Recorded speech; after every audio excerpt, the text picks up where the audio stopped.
देखिए निर्देशांक ज्यामिति के कुछ फॉर्मूले हम लोग देख लेते हैं जिनसे आपके बोर्ड एग्जाम में क्वेश्चन पूछे जाएंगे और इंपॉर्टेंट फॉर्मूले हैं। आप सभी लोग इधर ध्यान देंगे, ठीक है। पहला फॉर्मूला आपका ये होता है कि जब कभी आपको दो बिंदु दिए रहे, कितने बिंदु दे रखे होंगे? दो। तो दो बिंदुओं x1, y1 मानोगे आप तथा x2, y2 और इनके बीच की जो दूरी होती है उसका फॉर्मूला क्या होता है? उसका फॉर्मूला होता है d = √x2 - x1 का whole square plus y2 - y1 का क्या हो जाएगा? Whole square. ये आपका क्या हो जाता है? दो बिंदुओं x1, y1 तथा x2, y2 के बीच की दूरी का फॉर्मूला। बात समझ में आ गई? उसके बाद दूसरा फॉर्मूला आप देखोगे वो क्या होता है? जब आपके कभी तीन बिंदु दे रखे हो, कितने बिंदु दिए रहे हैं? x1, y1, x2, y2 तथा x3, y3 और आपसे बोलेगा आपको क्या करना है? त्रिभुज का क्षेत्रफल ज्ञात करना है। तो ये त्रिभुज का क्षेत्रफल का फॉर्मूला क्या होता है?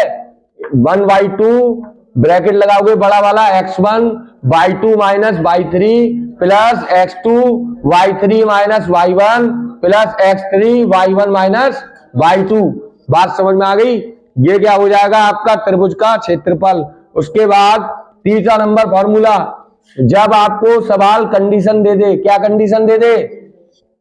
जब आपको कंडीशन ये दे दी जाए कि जो आपके तीन बिंदु हैं वो कैसे हैं? संरेख। तो आप क्या कौन सी कंडीशन लगाओगे? आप लगा दोगे जब आपके तीन बिंदु संरेख होंगे तो त्रिभुज का क्षेत्रफल कैसा हो जाएगा? 0 के बराबर। किसके बराबर हो जाएगा?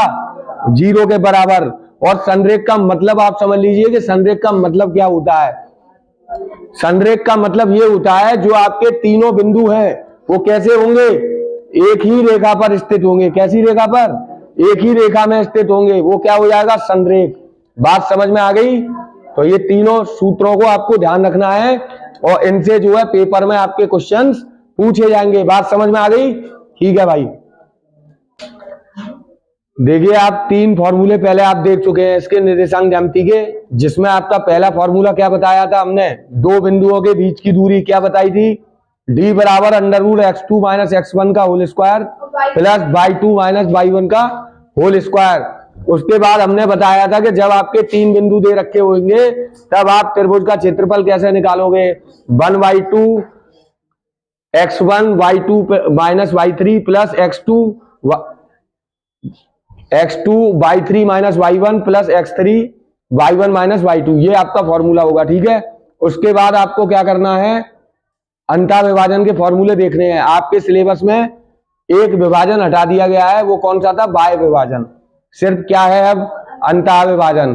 तो आपका फॉर्मूला है दो बिंदुओं x1 y1 तथा x2 y2 को मिलाने वाले रेखाखंड को m1 अनुपात m2 के अनुपात में अंतः विभाजित करने वाले बिंदुओं के आपको अगर निर्देशांक पूछे जाएंगे तो आप उसको कैसे निकालोगे? ठीक है।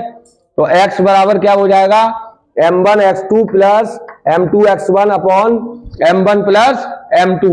और y का आप कैसे निकालोगे? m1 y2 plus m2 y1 upon m1 plus m2। ये आपके फॉर्मूले हो जाएंगे काय के? अंतः विभाजित करने वाले बिंदुओं के निर्देशांक। बात समझ में आ गई? उसके बाद आपके मध्य बिंदु के निर्देशांक अगर पूछे जाएंगे तो आप कैसे निकालेंगे? तो आपको निकालना है x बराबर क्या हो जाएगा? x1 प्लस x2 अपॉन 2 और y बराबर क्या हो जाएगा? y1 plus y2 upon 2। बात समझ में आ गई? इसके बाद अगर आपसे सवाल पूछता है कि त्रिभुज के केंद्रक के निर्देशांक निकालिए तो आप कैसे निकालेंगे?